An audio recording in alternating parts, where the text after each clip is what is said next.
YTN 라디오 이동희 뉴스 정면승부 3부 시작합니다. 매주 목요일 세상 가장 핫한 정치쇼 쇼미더 정치. 더불어민주당 조상호 전 상근부 대변인, 국민의힘 김재섭 비대위원 나왔습니다. 어서 오십시오. 안녕하십니까. 네, 안녕하세요. 김재섭 위원은 백신 맞으셨어요? 저도 그 아재 백신이라고 불리는 얀센을 다다음 주 수요일 날 맞기로 했습니다. 예, 성공하셨네. 네, 성공했습니다. 뭐 경쟁률이 3대1, 4대1 뭐 그랬던 것 같은데. 아, 저는 그것만 기다리고 있다가 해가지고. 네. 한 번만 맞으면 되니까 좀 어떤 면에서 부럽기도 해요. 그럼요. 1차, 2차 나눠서 맞는 것보다. 너무 좋습니다. 예. 기분이 날아갈 것 같습니다. 조상호 전 대변인은 맞았어요? 네. 뭐 사회자와 마찬가지로 저도 낀 세대라서 네. 40대는 안 되잖아요. 예, 안 되죠. 네, 그래서 못 맞았습니다. 아, 그래요. 저는 재빨리 움직여서 맞았습니다만. 계속 쳐다보고 있는데 안 나오더라고요. 그래서 이런 얘기 있더라고요. 지금 얀센 백신 같은 경우에는 이제 30대에서 40까지, 30에서 40살까지 예비군 민병역이 맞을 수 있는데 40대 이상 50대는 뭐 여러 사회적에서 복지 혜택도 없고 이런 것도 없고 소외당한다 뭐 이런 얘기도 있더라고요. 네, 뭐 정치에서도 보니까 30대 당대표가 지금 막 출연한다고 하는 거 보니까 같이 이른바 86세대들하고 밀려나는 거 아니냐는 위기감을 갖고 있습니다. 예. 알겠습니다. 자, 이 백신 얘기를 제가 왜 했냐면 지금 대구시가 화이자 백신 도입을 자체적으로 추진을 하다가 좀 망신살이 뻗친 것 같습니다. 뭐 사기가 아니냐 이런 얘기까지 나오고 있는데 대구시는 왜 이런 일을 벌였을까? 그 지금 우리 국민이 뭐 6천만 명쯤 되는데 지금 계약한 백신만 1억 회가 넘잖아요. 네. 다 맞을 수 있는데 왜 이랬을까? 거의 2억 회 가까이 됩니다. 예. 그리고 이 3분기까지 들어오기로 한 물량이 1억 회분 정도 되고요. 그래서 이번에 뭐 보건관리실장인가 그 보건복지부에서 그 담당자가 얘기하기를 뭐 이런 속도라면 9월에도 집단 면역이 달성될 수 있다. 왜냐하면 이게 1억 회분 중에 지금처럼 그 백신 어떤 접종에 대한 국민적 열기가 있으면 결국에 버려지는 잔여 백신이 없게 되게 되거든요. 그러면 5천만 명 정도가 맞을 수 있는 양입니다. 1, 2차 다 합쳐도 1억 회분이면. 그렇기 때문에 오히려 9월에 그러니까 이 3분기 때 조기에 집단 면역이 달성될 수 있다는 얘기까지 나왔는데 지금 아쉬운 거는 권영진 대구시장 같은 경우는 지금 그쪽 대구가 고령자 접종률이 가장 낮은데 이게 결국에는 국민의힘 주 지지층이 있는 곳이고 그곳에서 지속적으로 그 백신에 대한 불안감을 조장하니까 결국에 이런 결과가 나온 게 아닌가 싶거든요. 예?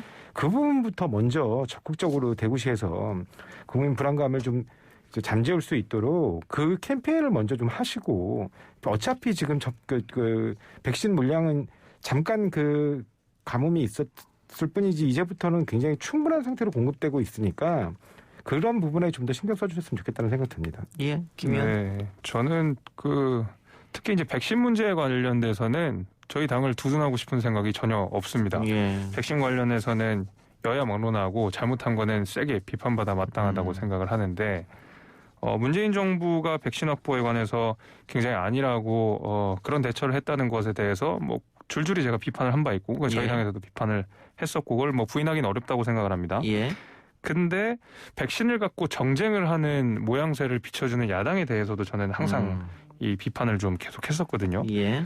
또 거기다 나아가서 지금 이번에 뭐 권영진 시장도 그렇고 뭐 얼마 전에 또 황교안 대표가 한미 정상회담 하기 전에 미국 가가지고 또 엇갈린 사인 줄까봐 또 진짜 조마조마했거든요. 같은 당이지만. 예. 뭐 당연히 뭐 저희랑 다른 당이지만 이재명 지사도 백신 확보 관련돼서 지자체 단위로 받겠다는 또 엇갈린 사인을 줘가지고 국민들한테 좀 혼란 같은 것들을 많이 줬잖아요. 그래서 저는 사실 화이자나 모더나 같은 회사들은 협상 대상자가 이 지자체나 광역단체가 될 수가 없습니다. 국가거나 뭐 코백스 같은 초국가 국제기구만 협상 대상자가 되는 만큼 저는 국민들한테 백신 관련돼서는 정치권이 막 호들갑 떨고 절대 이러면 안 된다. 무조건 집단 면역에 최대한 빨리 도달할 수 있도록 모든 방법을 동원해서라도 국민들에게 백신 접종 률을 높여야 된다라는 생각을 갖고 있어서 비판합니다. 저희 한마디만 말씀드리는데요. 문재인 정부의 백신 수급에 문제가 있다고 말씀하시는데 그건 선택의 문제예요. 왜냐하면 그때 당시에 안전성이 완전히 검증되지 않은 상태에서 지금 우리나라처럼 방역이 굉장히 성과를 보이고 있는 상태에서 불안정한 아직 검증되지 않은 백신을 국민들에게 마치 강요할 것이냐. 만약에 그때 그렇게 해서 백신을 먼저 맞겠다고 막 했으면 뭐 국민들이 무슨 실험 대상이냐. 그거 갖고 막 물고 늘어졌을 아니 거예요. 방역을 근데- 열심히 한다고 해서 백신 확보를 못 하는 거예요? 아니 제가 그거 전혀 말씀드리잖아요. 그러니까 뭐냐면 애초에 정부에서 정해놓은 스케줄대로 아무 문제 없이 들어왔고요. 정부는 많은 부분의 약속을 지켰습니다. 그것뿐만 아니라 아니, 정부가 만약에 조기 일방적으로 도입한다고 한 했을 때 네. 안전성 검증이 채 되지 않은 상태에서 왜 조기 도입해서 억지로 이스라엘을 좀 맞추려고 그러냐. 그거 갖고 오히려 더 난리도 피웠을 거예요. 그러니까 문재인 정부가 어떤 입장을 갖든 야당에서는 만약에 조기 도입했으면 우리 국민이 무슨 저 실험 대상이냐 그렇게 아마 비난했을 겁니다. 아니 예. 그거는 확보를 해놓고 나서 말씀하셔야죠. 당연히 아니 국민들이 계속 확보해서 백신 얘기를 유효기간이 있는데 그걸 하셨는데. 폐기할 겁니까? 아, 그럼 일단 확보 안 해서 저희가 실제로 백신을 못 맞고 있는 건 사실이니까 그 부분에 대해서는 뭐 많은 국민들이 공감을 하고 계시는 부분인데. 알겠습니다. 이건 그러면 뭐 안 되죠. 관점의 차이인데 제가 좀 정리를 하죠. 뭐 다른 나라보다 늦게 백신이 도입됐다는 건 사실이고 네. 다만 조상호 변호사가 이야기하는 것은 우리가 유럽이나 미국 같은 경우는 아주 심각한 상황이기 때문에 방법이 백신밖에 없어서 백신 도입을 서둘렀고 우리는 그나마 뭐 OECD 국가나 전 세계 통틀어서 굉장히 방역을 잘 하고 있었다. 뭐 10만 명당 확진자 수나 사망자 수 이런 거 비해서 그래서 조금 더 안정성을 확보하고 도입했다. 뭐 이런 관점의 차이로 제가 정리를 하고 이해를 하겠습니다.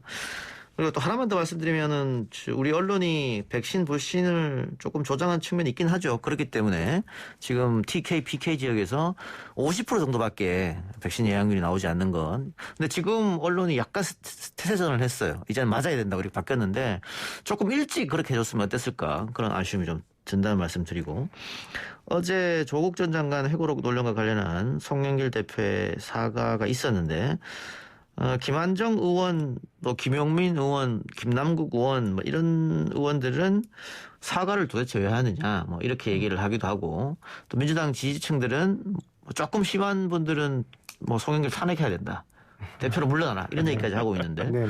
당 분위기는 어때요? 이게 뭐 딱 제가 볼 때는 송영길 당대표의 그 사과문 메시지에 전체적으로 다 담겨 있다고 봅니다. 뭐냐면 어찌됐든 이게 뭐 합법이냐 위법이냐 여부를 떠나서 조국 전 장관 스스로도 인정한 부분이거든요. 왜냐하면 너무나 당연하게 생각해왔던 것들이 사실은 일반 국민들에게는 굉장히 큰 특혜를 비춰줄 수 있다라는 점. 그러니까 그런 점에 대해서 당연히 조국 전 장관도 여러 차례 사과를 했고요. 그 부분을 송영길 당대표도 다시 한번 확인한 겁니다. 예. 그리고 그 이후에 여전히 문제 삼고 있는 부분. 뭐냐면 그 윤석열의 검찰이 정권을 가리지 않고 수사했는지는 몰라도 친소관계에 따라 달라진다는 겁니다. 그러니까 이른바 검찰이나 검찰의 가족들에 대해서는 한없이 관대하고 특히 뭐 본인의 장모 사건들도 마찬가지고요. 과거에 그래 왔죠. 근데 본인이 관여했는지 여부는 아직 확인 안 됐지만 그래 왔다는 겁니다. 예. 그러니까 그런 부분에 대해서 동일한 잣대로 가야 된다. 왜 검찰은 신성가족이냐. 어떻게 해서 검찰 스스로에 대해서는 오히려 한없이 관대할 수 있냐. 오히려 더 엄정해야 되는 거 아니냐. 그런 부분을 다시 한번 지적했다는 점에서 이 정도가 제가 알기로는 민주당 내 의원들의 대다수의 생각인 걸로 알고 있습니다. 그래서 예. 이 부분 다시 한번 확인드리고 국민들께 인정할 부분 솔직히 인정한 거라고 봅니다. 예, 제가 봐도 뭐 어제까지는 반발이 있어도 오늘부터는 좀 없을 거라고 보여지고요. 국민의힘 입장에서는 그게 사과냐? 뭐 이럴 수도 있을 것 같아요. 네. 어떻습니까? 저는 뭐 사과를 하긴 했지만 사과라고 보기엔 좀 어렵다. 사과가 갖춰야 되는 요건들을 상당 부분 결여하고 있다는 생각이 좀 있습니다. 왜냐하면 민주당 입장에서는 사과를 했다고 하지만 사과의 기준은 철저하게 상대방이어야 된다고 생각을 하거든요. 지금 뭐 계속 이제 민주당 이야기가 그렇습니다. 뭐 이해찬 대표 때도 사과를 하지 않았냐. 예. 또 뭐 이번에 그리고 송영길 대표도 뭐 5,400자인가요? 정도 뭐 굉장히 절실하게 담아서 사과를 했다고 하지 않았냐라고 주장을 하시는데 이해찬 대표 때 얘기를 좀 생각해 보면 당시에 뭐 송구스럽다, 뭐 정책으로 보답하겠다. 그러니까 내용에 대한 절실한 사과는 사실 없었던 게 맞고 그거는 당시 민주당 내에서도 비판이 있었던 걸로 제가 기억을 하고 있습니다. 예. 이번 송영길 대표의 사과 같은 경우도 좀 두고 보면 이런 게 있습니다.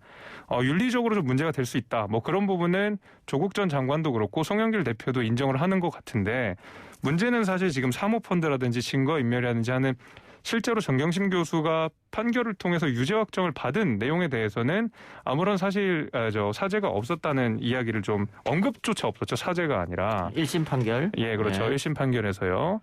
그런 면에서 지금 국민들이 지금 조국 전 장관의 어떤 불법 행위에 대해서 민주당이 사과하는 모습을 보고 싶으실 텐데 과연 그 내용이 다 빠져 있는 사과는 그것을 진정한 사과라고 볼 수 있는가라는 생각이 당연히 있을 수밖에 없어요. 저는 오늘 마침 그 이준석 그 당대표 후보자가 그 보수의 심장이라고 불리는 대구에 가서 박근혜 탄핵에 관해서 정당하다라고 자신감 있게 얘기하는 걸 봤습니다. 영선의 30세 당대표 후보가. 예. 송영길 대표가 민주당 내 강성 친문들을 의식해서 이런 정면 돌파를 못했다는 것. 5선의 중진 의원이 심지어 집권 여당의 당 대표라는 분께서 이런 직접적이고 구체적이고 확실한 사과를 못했다는 것에 대해서는 저는 대단히 유감스럽게 생각하고 있습니다. 지금 말씀하신 것 중에 지금 재판에서 확정된 거 아무것도 없습니다. 예, 1심 판결에서 그걸 어쨌든 얘기하시면 안 되는 거예요. 그런데 윤석열은 마찬가지로 구형 수준이잖아요. 아직 예. 뭐 재판 진행 중인 것이고 그 윤석열 그 총장 말씀하셨는데 여기는 그래도 유죄 판결이 나온 상황이지만 윤석열 총장은 지금 뭐 재판 중 아니에요. 구형 3년 했다는 건데 윤석열 총장을 제가 두둔하고자 하는 것이 아니고 실제로 유죄 판결이 나왔는데 변호사시니까 더 잘 아시잖아요. 그 유죄 판결의 효력을 번복하실 건 아니잖아요. 아니죠. 유죄 판결이 아니라 확정된 게 아니잖아요. 그리고 지금 제가 드리고 싶은 말씀 뭐냐면 조국 전 장관은 그래도 도의적으로라도 사과했다는 겁니다. 근데 윤석열 전 총장의 반응은 뭐였죠? 10원 한 장 피해 준 적이 없다는 식으로 얘기하는 거잖아요. 오늘은 말이 와전됐다고. 와전된 내용도 결국에는 뭐냐면 10원이라는 표현만 안 들어갔을 뿐이지 남에게 피해 준 적 없다라는 식으로 했다는 거예요. 근데 예. 본인이 속해 있는 조직에서 기소를 한 겁니다. 뭐 당연히 이제 불법에는 평등이 없다라는 말 있잖아요. 그래서 뭐 저 윤석열 전 총장이 본인이 억울하다라고 주장할 수 있는 부분은 없다고 생각해요. 근데 다만 제가 그래서 조금 전에 말씀드렸다시피 윤석열 총장을 두둔하고자 하는 것이 아니고 윤석열 총장 역시도 뭐 와전됐다고도 하고 지금 구형 3년 된 단계에서 그리고 실제로 수사가 진행되고 있다. 뭐 윤석열 측근의 이야기는 되고 있지만은 예. 수사가 실제로 진행되고 있고 똑같이 진행되고 있다라고 주장은 하고 있어요. 반면에 말씀하신 대로 조국 전 장관 같은 경우에는 수사나 재판이 상당 부분 진행이 됐고 사실관계들이 많이 드러나 있다는 것이 완전히 다른 점이죠. 이걸 같은 선상에서 논의를 해서 조국 전 장관도 괜찮고 윤석열 총장은 뭐 내로남불하는 건 아니냐라고 주장하기에는 지금 조국 전 장관한테서 드러난 이 정황들이 훨씬 더 많고 이미 유죄 판결을 네. 1심 판결이지만 나온 게 너무 많다라고 말씀을 좀 드려야 될 것 한 같아요. 말씀만 드릴게요. 예. 짧게 하고 정리합시다. 네, 예. 사문서 위조와 관련해서 기소한 그 검사장이 박순철 검사장이에요. 그 윤석열 전 총장이 징계가 부당하다고 정치가 검찰을 덮었다고 얘기하면서 사표 던진 사람입니다. 그 사람이 기소한 사건입니다. 근데 뭐 다른 사람들에게 피해를 준 적이 없다. 그러면 지금 그 윤석열 전 총장은 자기를 위해서 사표까지 던져준 사람의 수사 결과도 믿지 못한다는 거예요. 그러면서 공작 정치를 주장합니다. 그러면 박수철 검사장이 자신을 상대로 공작을 했다는 겁니까? 예, 알겠습니다. 자, 그 얘기는 뭐 다음 달쯤에 아마 윤석열 총장의 장모 재판이 1심 결과 아마 선고가 있을 거니까 그때 다시 한번 이야기하는 걸로 하고요. 자, 윤석열 총장이 들어서 행보가 빨라졌는데 윤 전 총장의 직접 워딩은 아니니까 뭐 어디까지 믿을 수 있을지는 모르겠습니다만 어쨌든 전원으로 2번 달고 나가겠다. 국민의힘의 평당원으로 입당하겠다. 이런 이야기가 나왔습니다. 김 의원 어떻게 보세요? 뭐 아주 가깝게는 서울시장 선거에서 안철수 대표와 오세훈 시장의 단일화 과정을 본인이 직접 봤겠죠. 예. 그러니까 이게 결국에는 지금 제1야당에서 후보가 되어서 단일화 국면, 지금 결국에는 여러 대선 후보들이 있잖아요. 야권에는. 그 후보들 사이에서 본인이 대선 후보가 되기 위해서는 결국 큰 당에서 뭔가 승부를 봐야 된다라는 생각들이 좀 있었던 것 같고요. 예.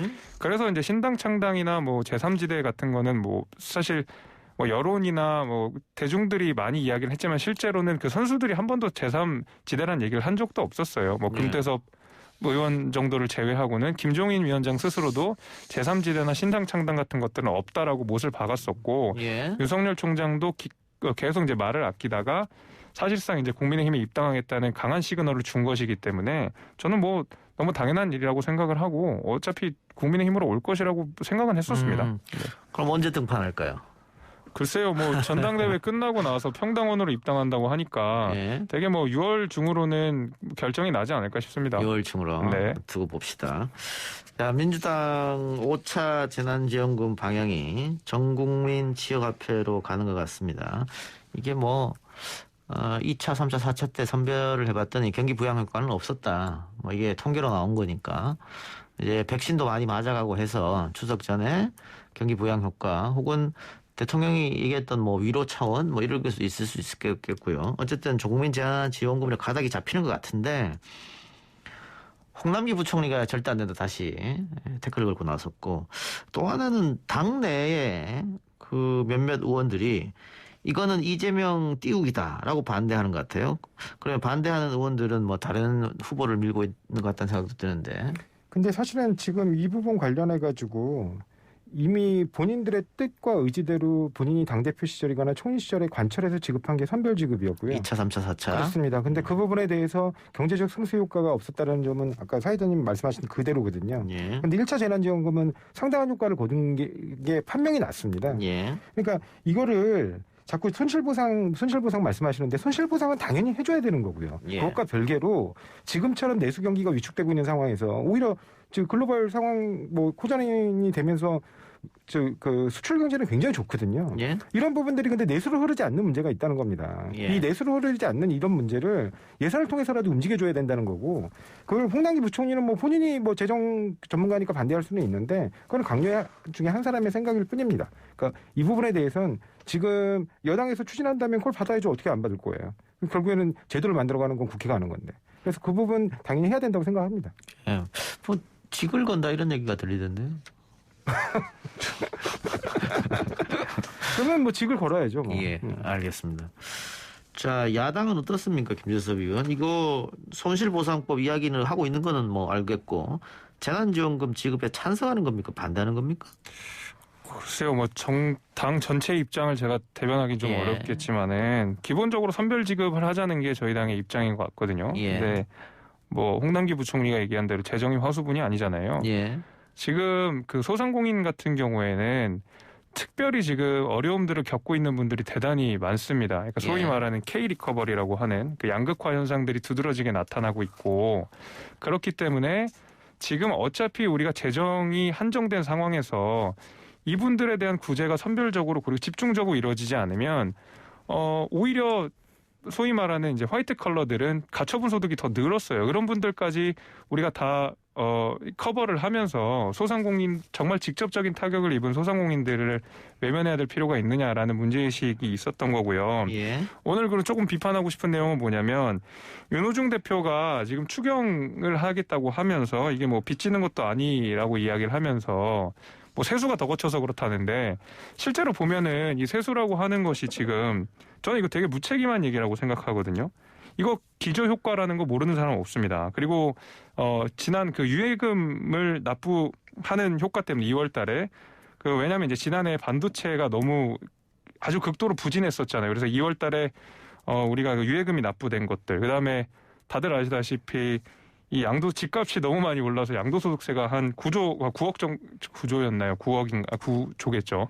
죄송합니다. 아무튼 그게 훨씬 더 많이 거친 것 때문에 그러는 것이지 이게 무슨 당연히 빚지는 것이 아니다라고 얘기하는 거면 굉장히 무책임한 얘기라고 저는 생각을 해요. 예. 아니 이게 재정이라는 게 바로 그렇게 세금이라는 게 그렇게 쓰이는 겁니다. 그러니까 불로소득이 발생하면 그 부분에 대해서 부과를 해서 정말 필요한 서민들에게 다시 나눠주는 거예요. 그래서 지금 이게 경제에 관한 정책으로 쓰기 위해서 지역화폐 얘기도 나오는 거거든요. 예. 반드시 늘리는 이번에 지급하는 그 금액을 시장의 그 소상공인들에게 쓰여질 수 있도록 그리고 소상공인들에게 쓰지 않으면 결과적으로 소멸하도록 사라지는. 네, 그렇게 소멸하도록 이런 소멸성 지역화폐로 지급하자는 논의가 그래서 나오는 거고요. 아까 말씀하신 것처럼 선별지급 말씀하시는데 2, 3, 4차 그 선별지급하면서 엄벌에 오줌 누기식으로 했다고 양극화가 해소가 됩니까? 안 됩니다. 정확하게 사실은 이 부분에 관해서 국가가 손실이 발생한 부분이 있으면 입증 가능한 손실들은 다 보상을 원래 해줘야 되고요. 지금 자꾸 재정 얘기를 하시는데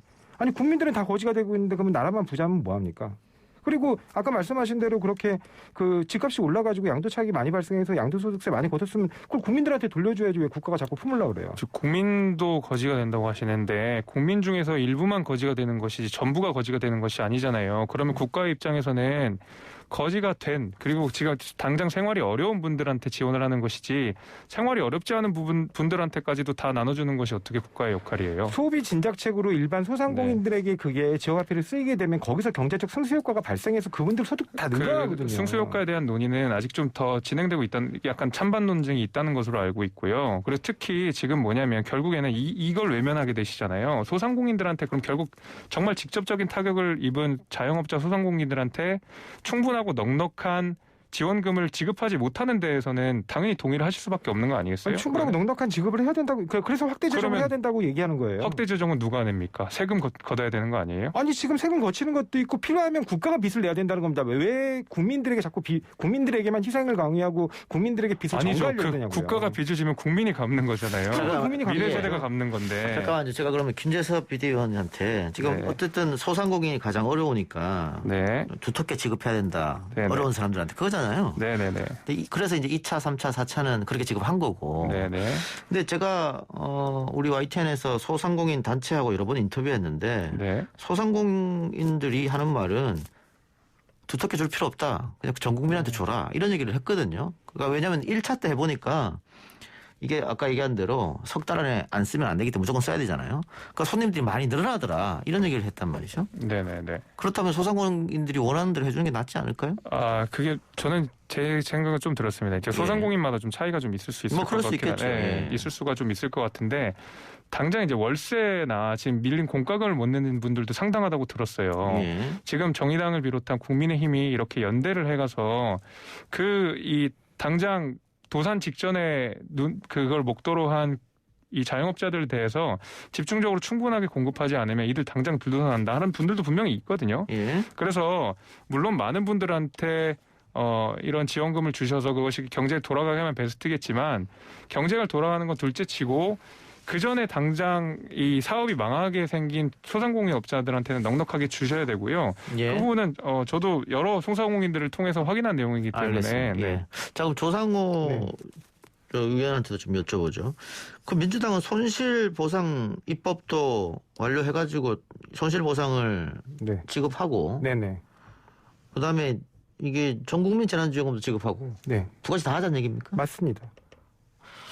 돈이 너무 많이 들 것 같은데 그렇게 하면? 아니 저기 또 그렇게 되면 중복으로 받을 수도 있잖아요.